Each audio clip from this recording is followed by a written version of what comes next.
E fala, meus Bitcoiners, como que vocês estão? Sejam muito bem-vindos a bitcoinblock.com.br, a sua central de notícias blockchain. Eu sou o Arthur do canal Cripto, trazendo mais um primeiro bloco de notícias, que é um quadro que eu faço aqui no canal, comentando as notícias mais importantes, relevantes, que estão acontecendo nas criptomoedas e no mundo. E antes de começar, eu queria te pedir aquele like, isso é muito importante. Faz aí o YouTube recomendar o nosso conteúdo para outros usuários. E por mais que a queda tenha acontecido, a gente está vendo uma retomada do preço do Bitcoin, mas ainda há fatos preocupantes. Os ETFs de Bitcoin continuam com uma sequência bizarra de vendas, vendas muito fortes. A Alemanha confirmou, tá? Ela também está entrando na onda e vendendo Bitcoin. A fundação Ethereum foi hackeada e começou a mandar um tanto de e-mail falso. Inclusive, se você é inscrito na lista de transmissão da Fundação Ethereum, toma cuidado com golpes. E a Nubank vai agora, né, que já está aceitando Bitcoin, já está lá tendo investimento de Bitcoin, vai integrar a plataforma Lightning Network no seu sistema, cara, transmitindo microtransações, né, possibilitando que microtransações aconteçam instantaneamente. Vamos falar de tudo isso e muito mais. Deixa aquele like. Olha essa retomada do mercado, né? E é interessante ressaltar que o Bitcoin está subindo, mas as altcoins em geral estão subindo muito mais. A gente está tendo a Solana aqui, por exemplo, que está subindo 7%, né? A ADA subindo 7%, a VAX subindo 4%, Polkadot subindo 5%, até as meme coins. Olha só a PEP disparando, pessoal. Enquanto a gente tem que o Bitcoin está subindo aí um pouco mais do que 3%, voltando próximo aos 62 mil dólares. Ethereum nos 3.400, tendo uma alta de 3,48%, mas ainda assim a gente continua tendo uma grande venda pelo lado institucional, né? Os ETFs estão sangrando, chegaram a perder 1,3 bilhões de dólares em 2 semanas com essa queda recente do mercado. E isso, né? Na verdade, foi exatamente 1,298 bilhão nas últimas 2 semanas, e a maior saída foi da Grayscale, que é, né, aquela gestora que sempre tem uma quantidade de saídas maiores por ter taxas mais elevadas, onde só o GBTC saiu 517,3 milhões de dólares no mesmo período. E o único ETF que apresentou resultados positivos foi o IBIT da BlackRock, mas ainda assim, galera, 43,1 milhões de entradas nas últimas 2 semanas, nos últimos 14 dias, que nem é um número tão impressionante assim. Até tô com a página aberta aqui para a gente analisar um pouquinho. E as vendas em geral são vendas muito expressivas, tá? Dia 19 de junho, se eu não me engano, foi feriado lá nos Estados Unidos. Eu acho que foi algum dia, nem lembro qual que é o nome, né? Mas eu acho que foi um feriado, por isso que não teve negociação. E no dia 12 de junho foi o dia da FONC, que a gente teve de fato uma compra maior, mas tirando isso, a gente teve só vendas e as vendas em geral superaram os 100 milhões de dólares. Então, sim, foram vendas em valores muito expressivos e que se a gente juntar tudo, né, supera aí 1 bilhão de dólares, que é realmente muito dinheiro. Nesse mesmo período de venda, o Bitcoin ele caiu mais de 11%, né? E se a gente considerou máxima e mínima, o valor ele fica até mais expressivo, porque que a gente está considerando 11%, levando em consideração que o Bitcoin teve uma retomada e voltou próximo aos 61 mil dólares, mas ele que chegou lá no 58 teve uma queda ainda maior. E boa parte, né, da queda que aconteceu nesse período, desde os 69k no dia 10 de junho, foi por pressão de venda dos ETFs. Só nas últimas 48 horas que a gente teve aí a notícia da Mt. Gox vendendo Bitcoin, né? Mas tirando isso, essas saídas líquidas superiores a 1,2 bilhões realmente é algo muito expressivo e que foi a maior movimentação de saída, né? O pior cenário dos ETFs desde abril, quando a gente viu aí uma saída de 1,2 bilhão entre os dias 24 de abril e o início de maio. Então, uma saída até pior do que aconteceu em abril, perdendo só para um pânico que aconteceu lá em março, né, quando a gente também viu uma saída muito expressiva. E vale falar que a probabilidade dessa sangria continuar é muito grande, segundo o Jonathan Dweck, que é um analista da Zero Cap, porque ele acredita que o Bitcoin possa cair mais devido aos reembolsos dos credores da Mt. Gox. Se você não está por dentro, né, a corretora falida que faliu lá em 2014 e vai começar a vender Bitcoin para pagar seus clientes. A gente falou em mais detalhes no vídeo de ontem. Alguns analistas já acham que não pode ter um impacto tão grande e que geralmente esses eventos, igual eu falei para vocês, né, eles já acontecem de forma antecipada. A queda da Mt. Gox, muita gente acredita e já aconteceu várias vezes na história, né, da queda acontecer no momento que a notícia foi divulgada e não de fato com a venda massiva, né? Até mesmo porque as vendas, às vezes, elas não resultam em despejos massivos do mercado, às vezes paga, né, os credores querem continuar em Bitcoin, às vezes essas vendas são feitas de forma OTC, diretamente no balcão, né, com a corretora, ao invés de despejar ali no mercado à vista, não impactando assim no preço. E a outra coisa também, né, que outro medo que muita gente tinha é a confirmação de que a Alemanha está vendendo Bitcoin. Isso sim, realmente aconteceu. 900 Bitcoins foram movimentados aí em 3 transações nessa última terça-feira, no dia 25 de junho, o que é um valor aí próximo a 54 milhões de dólares em Bitcoin. Se você não sabe, né, o governo alemão também tem Bitcoin, depois de uma apreensão lá de um site de pirataria que vendia filmes ali piratas e aceitava pagamento em Bitcoin. E foram, na verdade, 3 transações, né? A primeira foi para Coinbase, no valor de 200 Bitcoin. A segunda foi para Kraken, que é outra corretora, no valor de 200 Bitcoin. E a terceira, no valor de 500 Bitcoin, que vale mais ou menos 30 milhões de dólares, foi para a chamada carteira 13PO, né? Que é o começo da carteira aí, mas que não se sabe de fato quem é o dono. E vale falar que mesmo ela estando desconhecida, não é a primeira vez aí que o governo alemão movimenta, interage com ela, né, transferindo a Bitcoin. Provavelmente isso aqui deve ser alguma carteira de algum investidor que compra isso a leilão, né? É muito comum, os governos dos Estados Unidos também fazem muito isso, leiloar lotes de Bitcoin que são apreendidos. Então, há uns meses atrás, deixa eu ver aqui certinho quanto que foi. No dia 20 de junho, na verdade, foi alguns dias atrás, essa carteira já recebeu 800 Bitcoin e depois 500 Bitcoin no dia 19 de junho. Então, recentemente agora, nessa última semana, ela já estava aí recebendo Bitcoin. E a carteira do governo alemão, né, a carteira alemã, ela ainda tem 46.300 Bitcoin, que é ainda uma preocupação do mercado, né? Ela não vendeu, sei lá, nem a 10% dos 50 mil Bitcoins que ela tinha originalmente. Então, consequentemente, as pessoas continuam com medo de que haja, né, um despejo em massa pelo lado aí da Alemanha. A fundação Ethereum, ela foi hackeada, certo? E eu vou falar um pouquinho mais sobre essa questão. A fundação Ethereum, ela é basicamente uma organização descentralizada, né? Tem vários programadores aí ao longo do mundo que buscam trazer melhorias para a rede. E eles são uma fundação muito grande, são uma organização muito grande que tem um e-mail oficial, desculpa, inclusive uma newsletter que roda lá no site deles.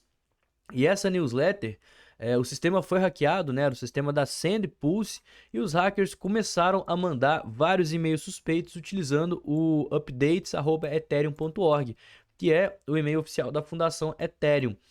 Então, esses e-mails eles tinham links, né? Esse aqui é um exemplo de um e-mail que foi hackeado, com algumas propostas bem esquisitas, né? Olha só, ganhar 6% de APY investindo em derivativos aqui de Ethereum, WTH, utilizando o Lido. E caso você clicasse nesse link, você provavelmente ia ter o seu dispositivo, né, o seu celular ou o seu computador infectado, seus dados pessoais e financeiros roubados e talvez até carteiras invadidas. Então a Fundação Ethereum já conseguiu resolver o problema, já barrou, né, todo o acesso externo e inclusive mandou um e-mail falando, né, para não clicar em nenhum link enviado até segundas ordens. E até o momento não houve nenhum relato de pessoas que perderam criptomoedas até abrir o e-mail. Então toma cuidado, certo? Agora a gente não está podendo nem confiar nos e-mails verdadeiros, já não basta os phishings, né, que já passam informações falsas, mas a gente vê que o e-mail ele é mentira. Então sempre toma cuidado com promessas milagrosas, né, e-mails ali fora do padrão. Geralmente a Ethereum Foundation não manda propostas de investimento nem nada do tipo, né? Manda a autorização do que está vindo aí para a rede da Ethereum, o que eles estão pensando e tudo mais. E por último, a Nubank vai integrar a sua plataforma de cripto, que já tem negociação de Bitcoin e outras criptomoedas, a Lightning Network, permitindo micropagamentos. E sinceramente eu estou ficando até interessado, né? Feliz com a Nubank entrando aí de cabeça no mundo das criptomoedas. Óbvio que continua sendo muito melhor você investir em criptos através da corretora fazer autocustódia, né? Porque você comprar através da corretora, as taxas de negociação são bem menores, você consegue estar ali dentro do mercado à vista, que você dá o preço que você quer pagar, ao invés de se sujeitar pelo spread que o próprio banco vai ter ali para sua negociação.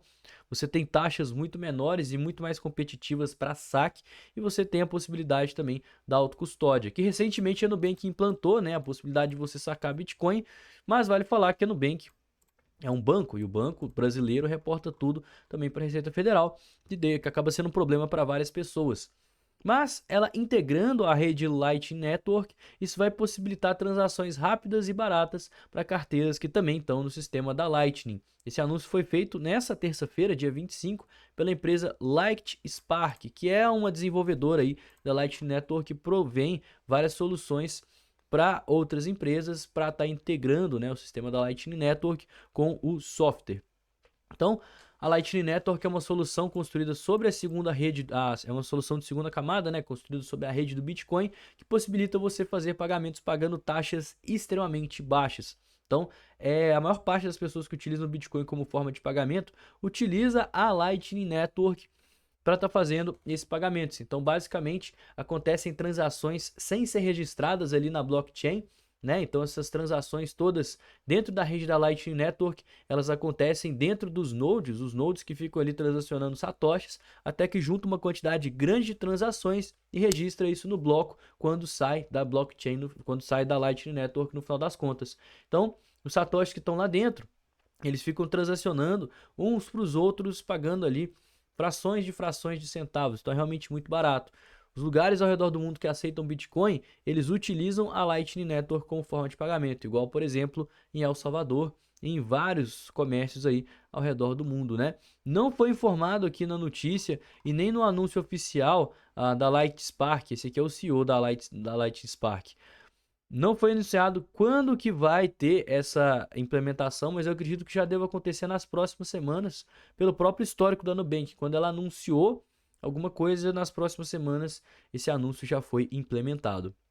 Galera, vamos falar aqui dessa pequena recuperação do Bitcoin, tá? Por mais que a gente tenha chegado aqui no 58, a gente teve uma alta próximo a 6%, mas ainda a gente não confirmou esse fundo aqui, certo? Uma coisa que eu estou muito de olho aqui é a tendência no gráfico de 4 horas, que segue sendo uma tendência baixista. A gente está aqui próximo à região das médias, né? Que historicamente falando, segura bastante o Bitcoin. Então, a primeira coisa que eu gostaria de ver é o pivô no gráfico de 4 horas. Se isso acontecer, a gente tem uma confirmação de fundo local aqui nos 58 mil dólares, o que seria algo ótimo, né? Igual eu comentei no vídeo de ontem, é uma excelente oportunidade. Historicamente falando, o Bitcoin atingiu os níveis de sobrevenda no gráfico diário, o que é um setup muito assertivo. Às vezes que isso aconteceu aqui na história representaram em excelentes oportunidades. Sem falar, né, que a gente tem uma quantidade muito grande de compradores, muitas ordens querendo comprar Bitcoin. Então eu aproveitei para comprar um pouquinho de Bitcoin, inclusive agora está bem próximo do meu preço médio, né? Meu preço médio está no 62.200 e a minha estratégia agora é a seguinte: se a gente fizer o pivô no gráfico de 4 horas, provavelmente a gente vai buscar pontos de interesse do mercado, pontos de liquidez, que são os 65, os 67, depois os 70 mil dólares. E esses são os meus 3 primeiros alvos para operação comprada que eu estou nesse exato momento. No momento que o preço chegar aqui no 65, eu já devo vender mais ou menos uns 30%. Isso aqui é um 3, viu, gente? Uns 30% da minha posição, justamente para trazer o meu stop aqui para essa mínima e reduzir ou às vezes até diminuir o meu risco. E à medida que forem batendo alvos 67, 70 e as máximas históricas ali de 72, eu vou gradativamente fazendo parciais e fechando a minha posição para garantir lucros.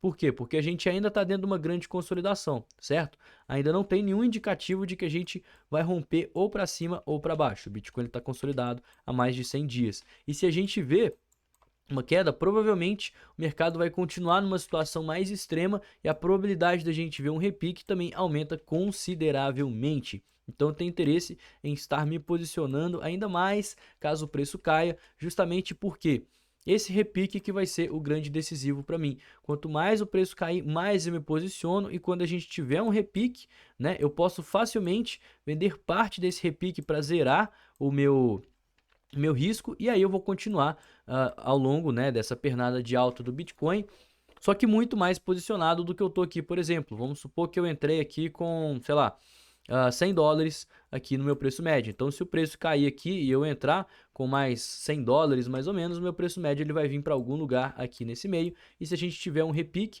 eu vou estar tendo um repique numa valorização em cima de $200, ao invés de, caso esse repique aconteça agora, que eu vou ter uma valorização em cima de $100. Então, eu vou lucrar muito mais se o preço ficar ainda mais esticado. E essa que é a minha análise, tá? Eu não acho que o preço ele vai começar a despencar aqui, igual muita gente está falando, porque, querendo ou não, a gente está numa forte tendência de alta no gráfico semanal, inclusive está respeitando aqui a região das médias, e principalmente no gráfico mensal. Mesmo se a gente cair, a gente ainda vai estar numa forte tendência de alta, onde a maior probabilidade é ver uma continuação, né, desse movimento, ainda mais porque a gente provavelmente vai estar rompendo as máximas históricas. Então, assim, eu não vejo como algo pertinente abrir posições vendidas no Bitcoin, principalmente agora. Você vai estar operando contra a tendência maior de alta, e agora é a hora de comprar, né? Não de vender, não de fazer shorts, acreditar na queda. A probabilidade da gente estar próximo a um fundo é muito maior do que a probabilidade da gente ver um apocalipse começar a partir de agora sem ver movimentos de respiro e de repique. E para você estar investindo, você precisa das estratégias certas, que é o que eu vou estar ensinando gratuitamente no evento chamado Fortuna Digital, que vai acontecer no meu canal principal lá do YouTube, né, no dia 1º de julho às 20 horas. E para você se inscrever é só você escanear esse QR Code que está aparecendo aqui do lado da tela, e colocar seu nome, seu telefone e seu e-mail. Aí você vai estar entrando no grupo de WhatsApp, que é onde você vai receber o link para essa aula. E lá eu ainda vou liberar um e-book exclusivo com 10 criptomoedas, 10 gemas que eu estou comprando nesse exato momento e que eu acredito que vão representar uma excelente valorização ao longo aí dos próximos meses, certo? Então se inscreve no Fortuna Digital, garante a sua vaga. E no mais, né, espero que você tenha gostado do vídeo, não esquece daquele like, verificar a sua inscrição aqui no canal, e eu vou ficando por aqui. Tenha um excelente dia e uma ótima semana. Valeu, galera! Falou!